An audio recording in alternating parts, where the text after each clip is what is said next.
آمنت باللہ صدق اللہ مولانا العظیم۔ اور البتہ تحقیق تم جانتے ہو ان لوگوں کو جنہوں نے تجاوز کیا تھا تم میں سے ہفتے کے دن کے بارے میں۔ فقلنا لہم، تو ہم نے ان کو کہا، کونوا قردۃ خاسئین، کہ تم ہو جاؤ ذلیل و خوار بندر۔ فجعلناها نکالا لما بین یدیہا وما خلفہا، پس ہم نے بنا دیا ان لوگوں کو عبرت لما بین یدیہا، ان کے سامنے، ان کے اس زمانے کے موجود لوگوں کے لیے، وما خلفہا، اور ان لوگوں کے لیے جو اس کے بعد آئے، وموعظۃ للمتقین، اور ہم نے نصیحت بنا دیا ان کو پرہیزگاروں کے لیے۔ ان آیات میں اللہ کریم نے بنی اسرائیل پر ان کی سرکشی اور ان کی ہیلہ بازیوں کی وجہ سے اترنے والے عذاب کا ذکر کیا ہے، اور اس میں ایک خاص واقعے کی طرف اشارہ ہے کہ اللہ کریم نے بنی اسرائیل کو ہفتے کے دن کے بارے میں خاص ان کے لیے قانون بنایا تھا، بلکہ ان کو اختیار دیا تھا یہود کو کہ تم اپنی عبادت کے لیے کوئی ایک دن مقرر کر لو، جس دن تم کوئی کام کاج نہیں کرو گے، کوئی کھانا پکانا نہیں ہوگا، کوئی کھیتی باڑی نہیں ہو گئی، کوئی کاروبار نہیں ہوگا، وہ دن صرف اور صرف اللہ کی عبادت کے لیے ہوگا۔ اب انہوں نے، یہودیوں نے اپنے واسطے ہفتے کا دن مقرر کیا۔ نصارہ کو اللہ نے اختیار دیا، انہوں نے اپنے لیے اتوار کا دن مقرر کر لیا۔ نبی کریم صلی اللہ علیہ وسلم نے فرمایا کہ اللہ نے ان کو بہکا دیا جمعے کے دن کے بارے میں، کیونکہ جمعے کا دن اللہ نے آخری امت جناب محمد الرسول اللہ کی امت کے واسطے رکھنا تھا، اور یہ فضیلت والا دن تھا، تو ان کو اختیار ملا تھا۔ یہودیوں نے اپنے لیے ہفتے کا دن طے کر لیا عبادت کے لیے، عیسائیوں نے اتوار کا دن طے کر لیا، اور یہ جمعے کا دن، فضیلت والا دن، اللہ نے امت مسلمہ کو عطا کر دیا۔ اور ان کو بتلایا یہ گیا تھا کہ ہفتے کا دن جو تم نے اپنے واسطے عبادت کے لیے مقرر کیا ہے، اس دن میں کوئی اور کام نہیں کرنا، نہ کھانا پینا ہوگا، پکانا ہوگا، نہ کھیتی باڑی ہوگی، نہ تجارت ہوگی، نہ کاروبار ہوگا، نہ کوئی ملازمت ہوگی۔ اس دن صرف اور صرف ہر کام کاج کو چھوڑ کر اللہ کی عبادت ہوگی۔ چنانچہ یہ ہفتے کا دن ان کے لیے طے ہو گیا۔ اب یہ قوم بحر قلزم کے کنارے رہنے والی تھی، اور جس بستی میں رہتی تھی اس بستی کا نام ایلا تھا۔ آج کل اس بستی کا نام، بحر قلزم کے قریب جو بستی ہے اس کا نام عقبہ ہے، اس وقت ایلا نام تھا۔ تو یہ وہاں پر رہتے، اب ان کی آزمائش، اللہ نے آزمانے کا فیصلہ کر لیا۔ وہ کیسے کہ ہفتے کے دن کے بارے میں ان کو حکم تھا کہ کوئی کام نہیں کرنا۔ اب یہ دریا کے کنارے رہتے تھے، مچھلی پکڑنا، ماہی گیری کرنا ان کا کام تھا۔ اب خدا کی طرف سے آزمائش ہوئی کہ ہفتے کے دن تو مچھلیاں بہت آئیں، اوپر تیرتی ہوئی نظر آئیں، اور باقی دنوں میں اکا دکا مچھلی آ رہی تھی۔ اب ان میں سے بعض لوگ، ان کا جی للچائے، جب وہ ڈلی آگے آئے نا، مچھلی نظر آئے، تو کہنے لگے کہ جی یہ مچھلی تو آج قابو کرنی چاہیے۔ لیکن دوسرے ان کو کہتے نہیں نہیں نہیں، ہفتے کے دن تو مچھلیاں پکڑنے سے منع کیا۔ لیکن بعض بڑے ہیلہ باز قسم کے لوگ ہوتے ہیں، ان کا اچھا اس کا بھی ہم توڑ نکالتے ہیں، جگاڑ لگانے کے یہ بھی ماہر تھے۔ انہوں نے دریا کے کنارے حوض بنا دیے، اور جب حوض بنائے تو ہفتے کے دن ان حوضوں کی طرف کنارے کا منہ کھول دیا۔ اب ہفتے کے دن دریا میں مچھلیاں بہت آتی تھیں، اب جب وہ ان حوضوں میں آتی پیچھے سے بند لگا دیتے۔ اب ہفتے کا دن ایسے ہی ان حوضوں میں پڑی رہتی، اتوار کے دن جاتے اور خوب مچھلیاں پکڑ کے لاتے۔ اب ان سے اگر کوئی کہتا کہ ظالموں، تمہیں تو ہفتے کے دن مچھلیاں پکڑنے سے منع کیا ہے، تو آگے سے پتہ کیا کہتے؟ انہوں نے کہا ہم نے کب پکڑی ہے؟ ہم نے تو اتوار کو پکڑی ہیں۔ جی تو اب یہ کہتے جی نہیں قابو تو تم نے ہفتے کو کی ہیں، وہ کہتے نہیں ہم نے تو اتوار کو پکڑی ہیں۔ تو بہت سارے لوگ ان کو سمجھاتے، لیکن یہ بڑے بدبخت تھے، سمجھنے والے تھے نہیں۔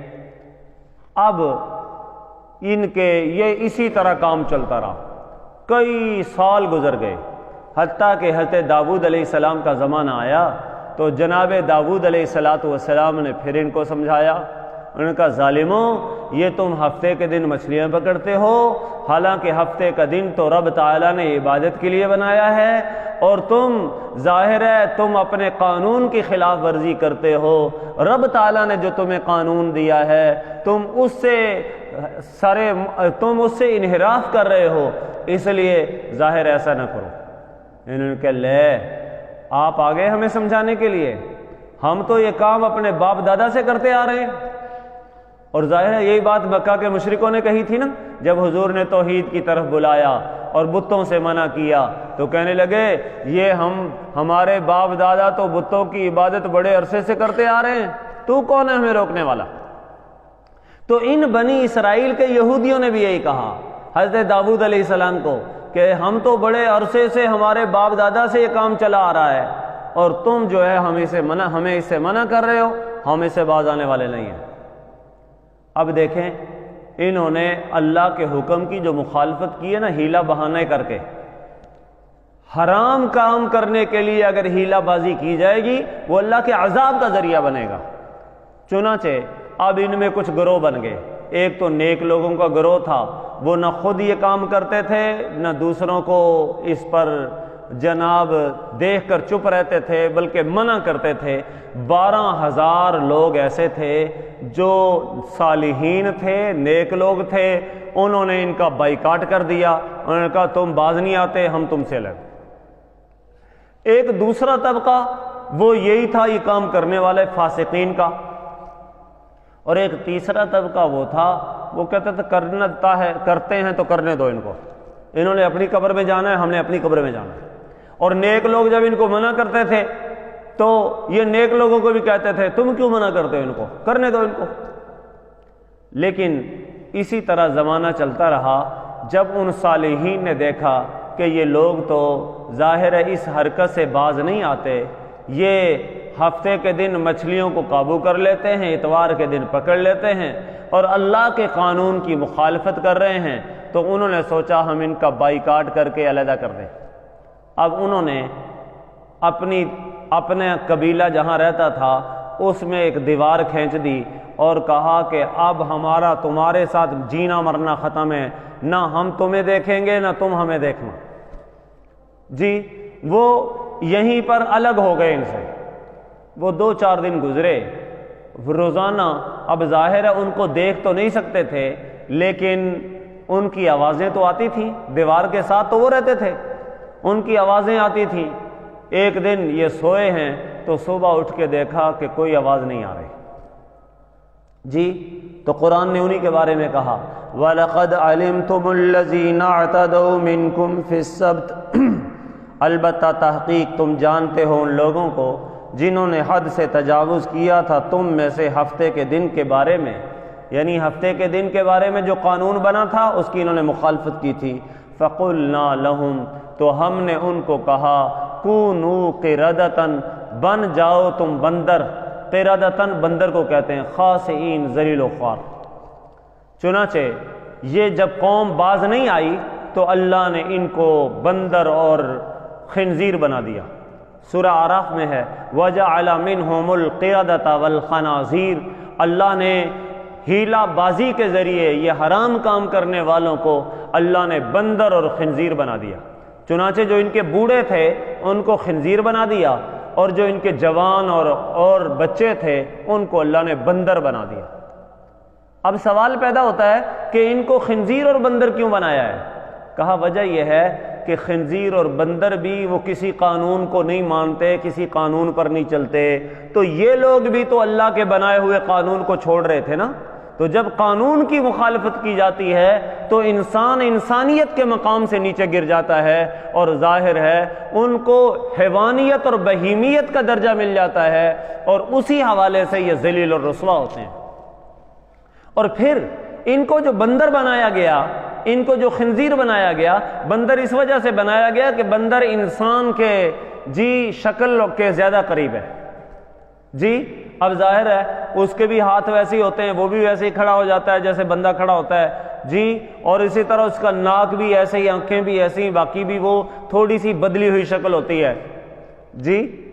اللہ نے ان کو ان کی شکلیں بندروں کی بنا دی۔ اور خنزیر کیوں بنایا؟ ظاہر ہے خنزیر کے اندر یہ بندر کے اندر نقالی بہت ہوتی ہے، انسان کو آپ نے دیکھا ہوگا کچھ کرتے ہوئے دیکھے نا، بالکل وہی کرنا شروع کر دیتا ہے، اور کسی قانون کا پابند نہیں۔ اور خنزیر کیوں بنایا؟ اس لیے کہ خنزیر میں بے حیائی بڑی ہوتی ہے، وہ ان کی کا ایک ایک مادہ جو ہے اسی کے ایک نر کے سامنے، نر کی جو مادہ ہوتی ہے اسے کئی نر جفتی کر رہے ہوتے ہیں، بے حیائی کر رہے ہوتے ہیں، تو ظاہر ہے ان میں بے غیرتی بہت ہے۔ اور ان بندروں کے اندر وہ ظاہر ہے وہ شہوت رانی بہت ہے، یہ بندر نر کے ساتھ اپنے تقاضے کو پورا کر رہے ہوتے ہیں، اور اسی لیے وہ قومیں جو خنزیر کا گوشت کھاتی ہیں نا، ان کے اندر بھی ایسے ہی بے حیائی ہے۔ گوشت کا اثر بھی کھانے والے کے اندر منتقل ہوتا ہے، اسی لیے تو شریعت نے حلال حرام کا ضابطہ رکھا ہے۔ بکرا حلال ہے جناب، گائے حلال ہے، بھینس حلال ہے، بھیڑ حلال ہے، چھترا حلال ہے، دمبا حلال ہے، لیکن ادھر کتا حرام ہے، بندر حرام ہے، اسی طرح چیتا حرام ہے، شیر حرام ہے، چیر پھاڑنے والے جانور حرام ہیں۔ کیوں؟ اس لیے کہ چیر پھاڑ کرنے والے جانور کھائے گا تو چیر پھاڑ کرنا ہی آئے گا، بے حیائی والے جانور کھائے گا، بے حیائی آئے گی، شہوت رانی والے جانوروں کی طرف جائے گا تو شہوت رانی آئے گی۔ تو شریعت نے کہا نہیں، یہ حلال حرام کے ضابطے اس لیے دیے ہیں کہ حلال و حرام کا اثر، جانوروں کا اثر کھانے والوں میں آتا ہے، حتیٰ کہ یہ کھانا تو دور کی بات ہے، جن جانوروں کی صحبت میں آدمی رہتا ہے اس کی صحبت کے اثرات آتے ہیں۔ یہ گھوڑا بڑا سرکش اور متکبر جانور ہے، جو لوگ گھوڑے پالتے ہیں نا ان کے اندر بھی تکبر آ جاتا ہے۔ اونٹ کے اندر کینہ بڑا ہے، بغض بڑا ہے، اور اونٹ پالنے والوں کے اندر کینہ اور بغض بہت زیادہ ہوتا ہے۔ یہ جو بکری ہے نا، بکری بکرا، ان کے اندر مسکنت اور عاجزی بڑی ہے، چنانچہ آپ دیکھیں بکری پالنے والوں میں جو مسکنت اور عاجزی ہوتی ہے، ان کی صحبت کے اثرات آتے ہیں۔ اگر ان کا گوشت کھایا جائے تو جس قسم کے جانور کا گوشت کھایا جائے ویسے اثرات آتے ہیں۔ چنانچہ آپ دیکھ لیں جو جانور عقل کے موٹے ہیں نا، ان کا گوشت کھایا جائے تو عقل بھی موٹی ہوتی ہے۔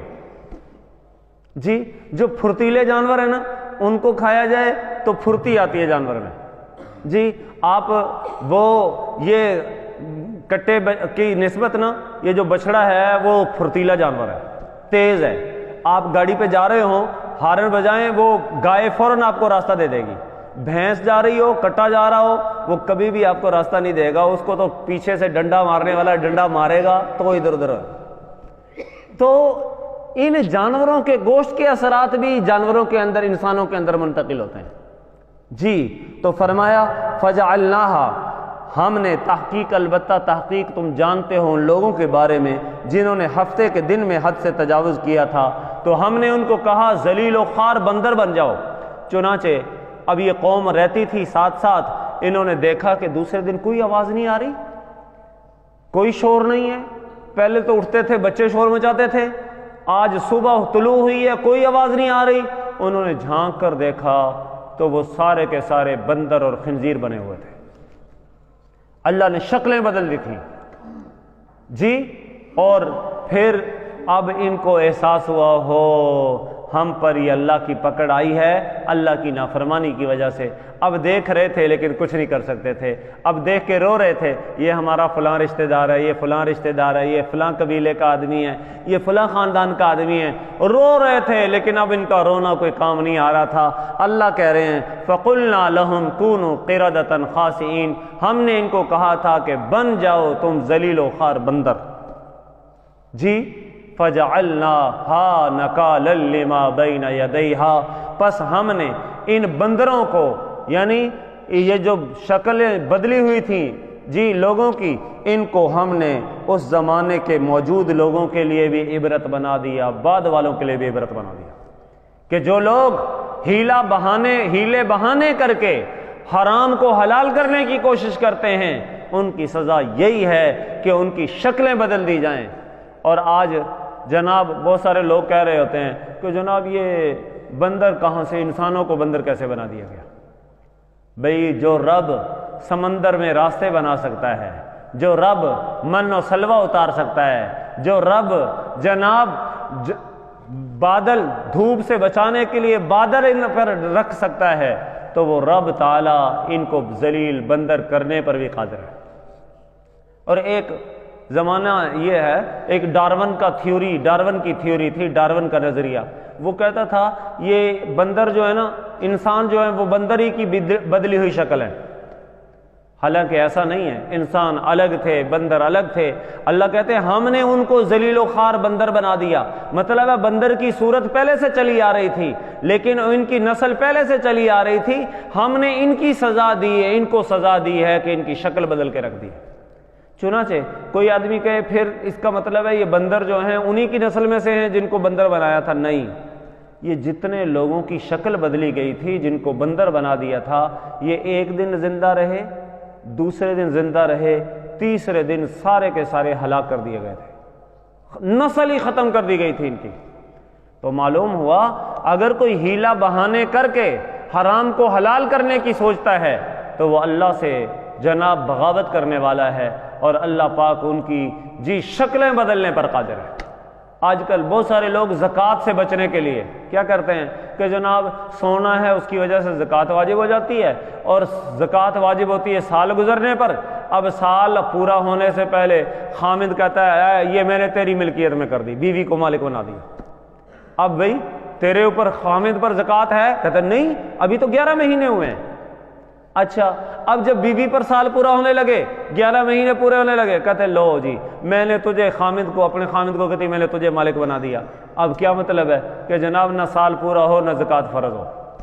اب دیکھو اللہ کے فرض اور سے بچنے کے لیے جو حرام کے لیے ہیلے بہانے کرتے ہیں، وہ یاد کریں بنی اسرائیل کے اس انجام کو جنہوں نے ہیلے بہانے کر کے حرام کا ارتکاب کیا تھا، اور اللہ نے ان کی شکلوں کو خنزیر اور بندر کی شکل بنا دیا تھا۔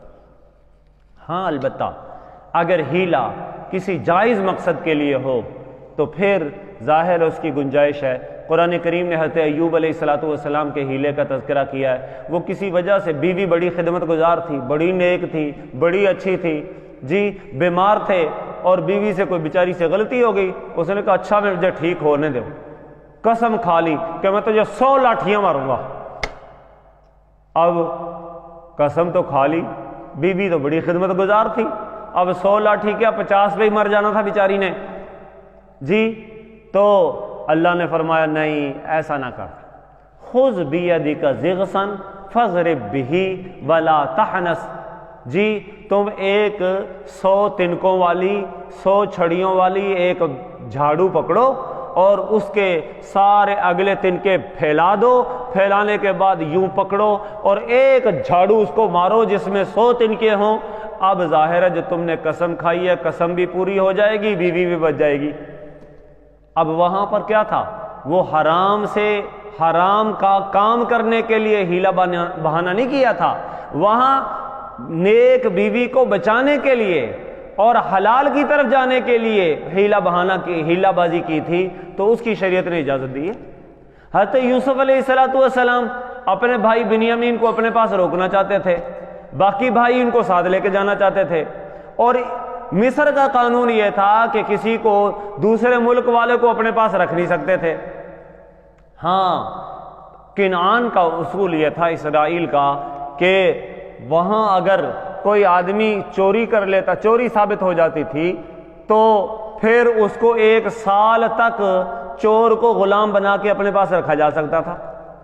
اب جب سارے بھائی جانے لگے، سامان تیار ہو گیا، تو حضرت یوسف نے جو اپنے سگے بھائی بنیامین تھے ان کے سامان کے اندر اپنا پیالہ رکھوا دیا، شاہی پیالہ، اب قافلہ گیا ہے، قافلہ جب جانے لگا انہوں نے کہا اوہو ذرا رکو رکو، ہمارے بادشاہ کا سونے کا پیالہ غائب ہو گیا، تلاشی لینی ہے۔ انہوں نے کہا ہمارے پاس نہیں ہے۔ انہوں نے کہا ٹھیک ہے، نہیں ہوگا تو ہم جانے دیں گے، لیکن دینی تلاشی پڑے گی۔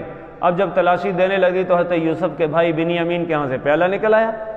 اب جب پیالہ نکل آیا تو حضرت یوسف اپنے بھائی کو پاس رکھنا چاہتے تھے، اسی قانون کے مطابق پاس رکھ لیا اپنے 1 سال کے لیے۔ تو شریعت کہتی ہے کہ اگر جائز اور حلال مقصد کے لیے کوئی بہانہ بنا ہیلا بہانہ کیا جائے تو اس کی تو اجازت ہے، لیکن کسی حرام کام کے لیے ہیلے بازی کی اجازت نہیں ہے۔ جی تو اللہ فرماتے ہیں فجعلناها نکالا لما بین یدیہا وما خلفہا، ہم نے اس قوم کو جن کو بندر اور خنزیر بنا دیا تھا، ہم نے عبرت کا نشان بنا دیا، اس زمانے کے موجود لوگوں کے لیے بھی، بعد میں آنے والے لوگوں کے لیے بھی، وَمَوْعِظَةً لِّلْمُتَّقِينَ، اور اللہ سے ڈرنے والوں کے لیے بھی اس کو نصیحت بنا دیا۔ کیا مطلب؟ کہ بعد میں آنے والے نیک لوگ بھی کہیں گے کہ دیکھو اللہ کے کاموں میں ہیلے بہانے نہ کرو، ورنہ اللہ نے جیسے بنی اسرائیل کو خنزیر اور بندر بنا دیا تھا، تمہیں بھی اللہ خنزیر اور بندر بنانے پر قادر ہے۔ اللہ کریم ہم سب کو شریعت مطہرہ پر من و عن پورا عمل کرنے کی توفیق نصیب فرمائے، اور ہمہ قسم کی بغاوتوں سے ہم سب کو محفوظ فرمائے۔ وآخر دعوانا ان الحمد للہ رب العالمین۔